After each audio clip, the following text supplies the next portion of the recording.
wanted to say, Shirish has already said it in a better way. And I was actually drawing a model how he has 4 layers of knowledge and how it all fits together. I hope I will be complimenting what he presented. So thank you very much for that. Enlightening, you set the stage really, really wonderful. Actually, I've also made it difficult to take up from there. So I basically want to share 2 ideas, or I'm going to say 2 things. They are simple, and you can disagree with me, but hopefully I will show why I'm saying that. So what is done in Bharat is Bhartiya Management. Now, so everything Western we are doing is Bhartiya. I think that is true. The second point, what a Bhartiya does is Bhartiya. So we will see how that will work. So what is done in Bharat is Bhartiya Management. The reason I'm saying that is because culture shapes everything. And those of you who were here yesterday, I'm a cultural researcher. But culture is shaped by ecology and history. Of course, we can say history is part of culture and culture is part of history, but if we want to kind of tease them out, then we see that there are 2 environmental factors. One naturally physical, that's ecology, and the other one sociological, which is history, that shapes any culture, and also Indian culture. Now, this is the basic idea which should, I hope now you will agree with me that what is done in Bharat is Bhartiya Management, because everything we do is shaped by our ecology and history. So whatever we are doing is Bhartiya Management. And we will unpackage the word management. We started in an absolutely fascinating way by lighting the land by using water. You can only do it in IIT. The 2 don't go together. Right? But that's Indian creativity. We need to light a lamp. We need air conditioning. We don't want to be flagrantly violating the policy. So what do? We become creative. This is how environment, ecology, and history shapes us. If we did not need to light the lamp, there was no need to invent this thing. We can criticize it, like, kya sab badal gaya. Charai badalna to hai. Ecology demands it. And think about it. The wise sages said that thousands of years ago.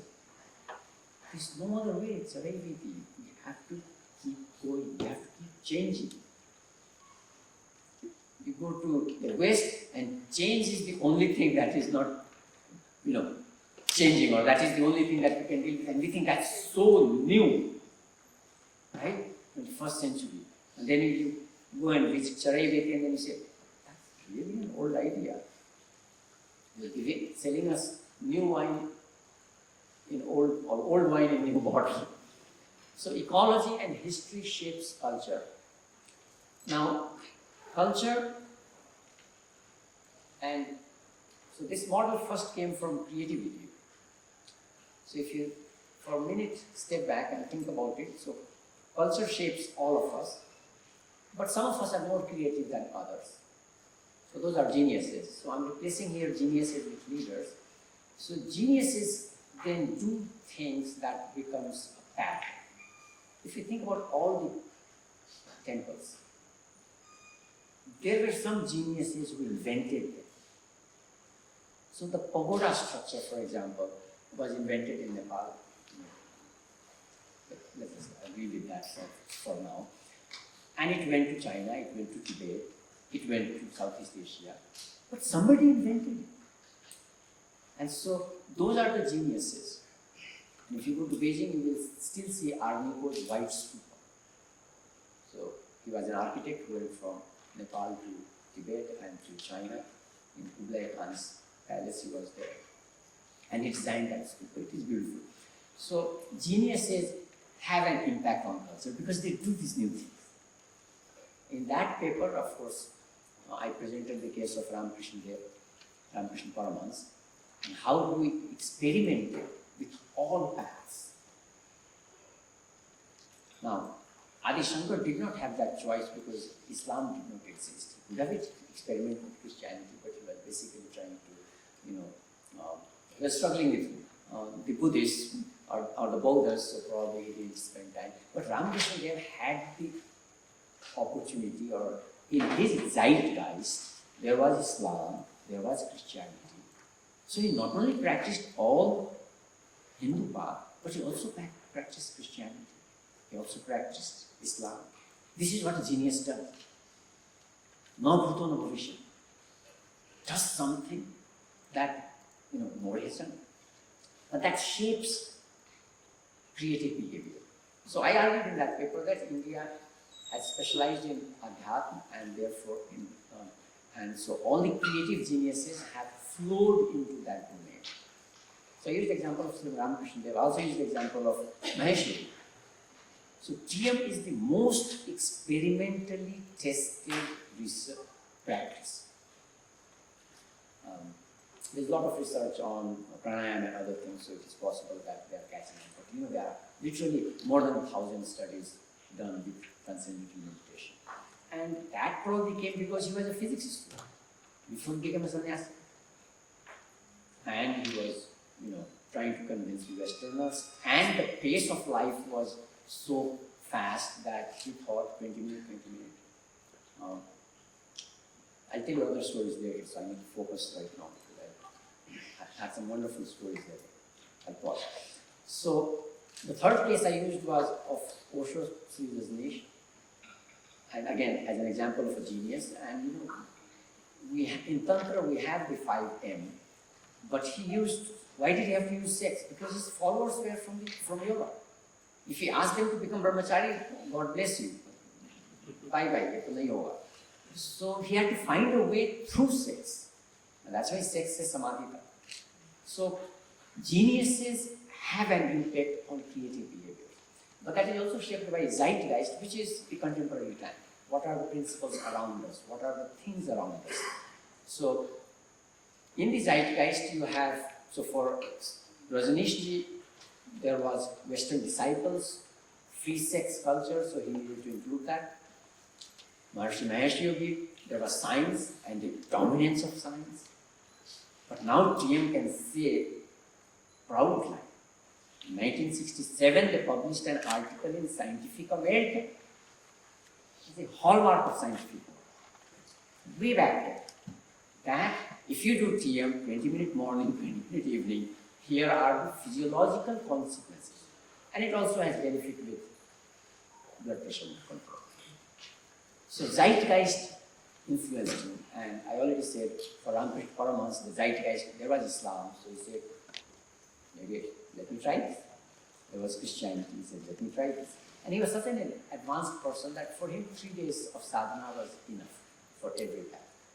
So of that research, by using that argument, I developed this model that zeitgeist and geniuses and culture interacts. And then I generalized it.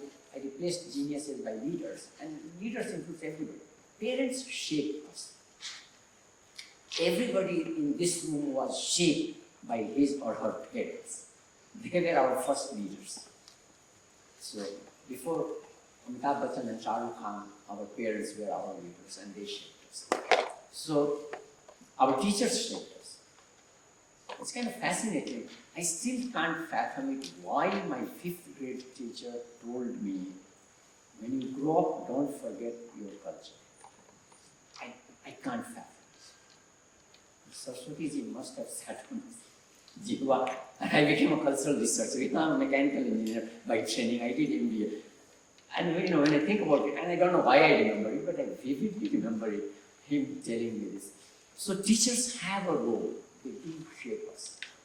They go a long way to shape us. So I hope this helps you we can be on the same page now. We can now agree that, okay, what is done in Bharat is Bhartiya Management because everything is shaped by culture. So you can see as a cultural researcher, I always, of course, I see culture everywhere. And it's all around us. So yesterday I gave you an example of, Rahulji. Today we have an example of Deep. I mean, it's all around us. All we need to do is pay attention. And then we'll see that culture shapes. I will not go over this model. It's basically more organic than the previous one. But in the previous one also, I would like you to notice that the Western models are usually unidirectional, as in engineering, goes from left to right. But in 2011, I had an epiphany. I said, and so this is what happened. So everything is bidirectional. Everything shapes everything. And so leaders shape history. Gandhiji's influence on history. You can all see it, give an example. But Adi Shankar's influence, so leaders do shape history. The zeitgeist becomes modern history, so it slowly goes into, so nobody remembers Cold War, but my generation grew up with Cold War, lived with Cold War. Today, those who are 24 years old, they have lived with war on terror. And when you think about it, the only sad effect of war on terror was that the Sinhalese movement failed in Sri Lanka because all the controlling mechanisms against terrorism went against them. So therefore the movement did not succeed. But this is what happens. So that's in the zeitgeist. But now slowly that's going to vanish too. So that's how zeitgeist becomes history. Nobody thinks about Cold War. Nobody thinks, so those things become part of history. So this one is even more organic. So we have world history. Our history is a part of that. There is, world zeitgeist, and some of them have influence on us, and all of that will then shape our behavior. So we don't need to spend more time on this because the basic point was this: what is done in Bharat is Bhartiya Management. There is another model that kind of justifies that. Because so when you think about it, we are always solving problems. In every culture, in every family, in every society. Human beings exist, problems exist. But we are solving them in our ecology, in our environment. So we usually have human issues that is solved by cultural insights. And that then leads to that rectangle in the right, where we have basically everything.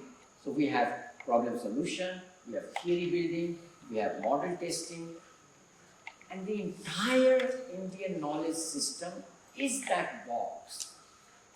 We have solved problems. We have documented them. The first textbook that I used in first year, second year mechanical engineering workshop technology was basically summary of practitioners' wisdoms. How do you use a hacksaw? How do you use a file? How do you use this is all coming from practice. What is the practice? Solving human issues. So, in view of this, and what is the other?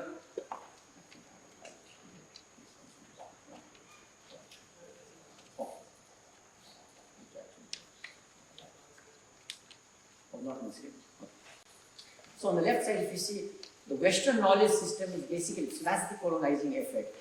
Instead of going to our indigenous solutions, we simply go to the Western knowledge system. We bring that idea, we impose it, and when it doesn't work, we blame ourselves. Remember yesterday I said, if something does not work in your experience, the theory is flawed. You are not flawed.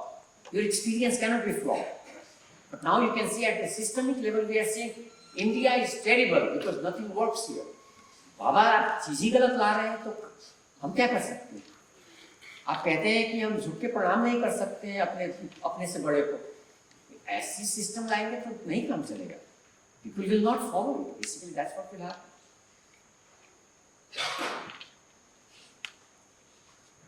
Okay, so those were the two models that I was using to defend the first thing I want to share with you. The second one is Bhartiya Management is how management is done in Bharat.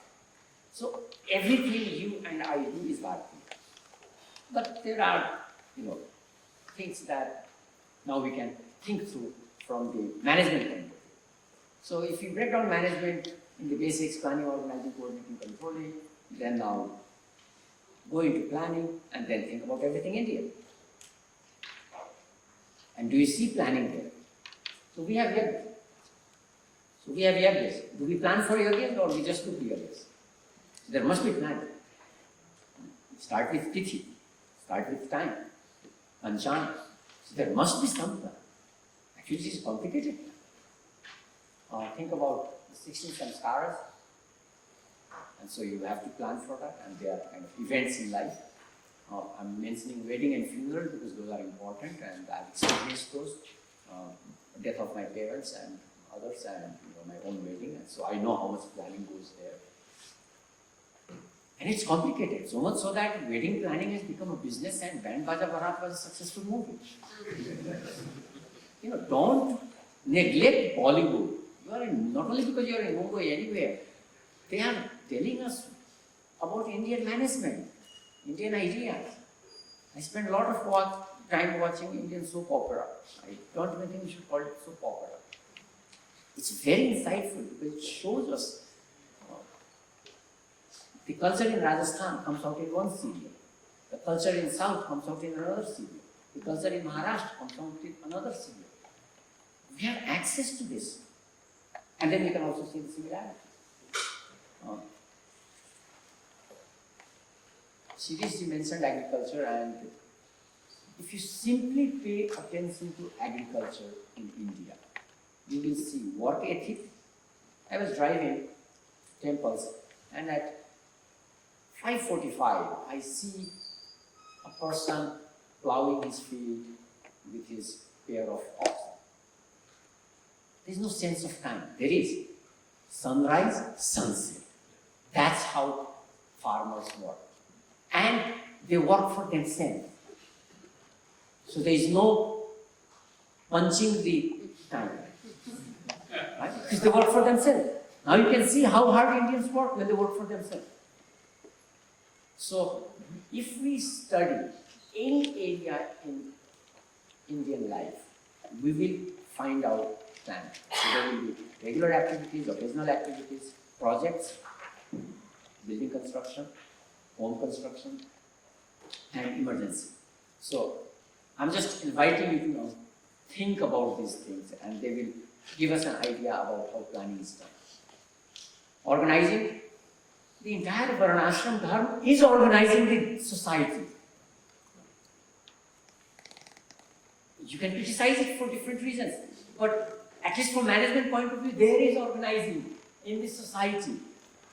We went way beyond a factory to the society, and it was not mandated by iron hand. It was through that Sahagita. People understood their role in the society, accepted their role, and transferred skills. And then for everything else, you will have, for all those activities, you will have the organizing part. For coordinating, we have role guided. So relationship between teacher and student. That coordination is done by that role. Now, we are not the only society that did that. China was so big on this that Confucius gave the 5 roles as the foundation of society. So we are not alone in that. So nobody should think that we were weird. So the 2 large civilizations have that structure there. So role-dependent behavior. So Saas Bahu ki kahani, there may be issues, but that's a role. Saas ki kabhi bahu ki, that's a serial, but that's reality. And then Varnashram Dharma and everything else we have talked about. Now, when we come to controlling, here we see suddenly that we have a wealth of information. So starting with the control of manas. How many types of controls we have invented? So yoga, pranayama, japa, yajna, and you name it. I'm just saying a few. And each have their different, paths there. Dharma, artha, kama, moksha is another way of control. Provides meaning in life. Yesterday there was a beautiful question about why is there this fluctuation, right? Because when we have rajas will be attracted to the outside world. We have 5 senses. The 5 senses are not only for survival, it's for connecting with Prakriti. This is Prakriti, this is Prakriti. The 5 senses are our pathway to connect with Prakriti. So, if you are young and you feel restless, don't try to control it. This is time to do action. And that's the message we get. Quality control in information, we have the Dharma Shastra. We have confusion about whether I did something right or wrong, so you go to Nirnaya Shrinivas. These are traditional knowledge systems, but we have control mechanisms. What a Bhartiya does is Bhartiya Management. I will briefly want to entertain you by saying we have exemplars. I already talked about Ramakrishna Dev, who practiced all paths. Dharma Bhawuk. One year I was visiting India and there was an article about how people had cheated and not given the land they had promised to Dharma Bhawuk. And I was like, this is really bad journalism. At least write a paragraph about Bhudan Yagya being the only Yagya in the entire world that was voluntary and it was millions of acres of land. Report that. Why are you being petty and focusing on किसी ने थोड़ा ये कहा था दिया और ये दे दिया? So we forget the greatness. And so these are examples who have created new ways of doing things. If you ask me, Bhudan Yagya beats Marxism. It's Indian solution to an Indian problem in our time. I never got to see the great man there. Satyajit Ray, he lived at the cusp of innovation in film industry. He was so great, the Academy of Management had to go back and create a special Academy Award because otherwise the Academy looked bad. How could you not recognize somebody like Satyajit? So what India does is Indian management. Technology, Sirisi said beautifully, we will use tools and technology. But how we use, what we, when we, that's Indian, that's Bhartiya. He presents, you know, like some of his films, that's different, but these are exemplars. Professor Amartya Sen, you may think, really? Yes. Why did he study poverty? You tell me, why didn't anybody at University of Chicago study poverty? Why did Professor Amartya Sen study poverty? Because he was from East Bengal. Because he had seen poverty. He had experienced poverty. He wanted to measure it. And he wanted to demonstrate that this is measurable. And we can do things about it. So, what an Indian does is Indian management. You name the field. And I want you to, not written, on the last one I have written about a paper on Sadhu Marg, working on the life of Pramukh Swamiji Maharaj.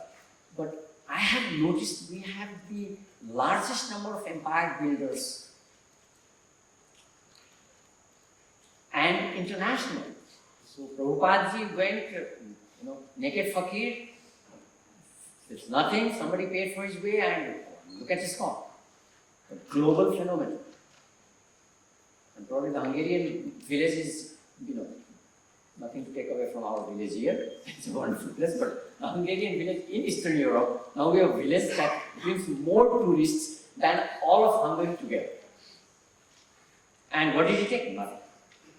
So we have these people who have created institutions. Ramdev Baba is a good example now. But what I'm trying to get here is, Vivekananda did not have a manual to start. He did not go to Rig Veda and the Upanishads. No, that was inside him. He created Ramakrishna Math. How did he do it?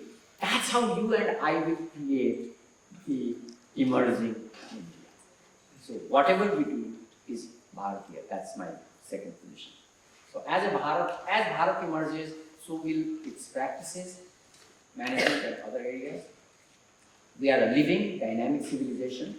We will define ourselves, and so that's my take on Indian management. But I must say, I have a few things other, but I can stop here.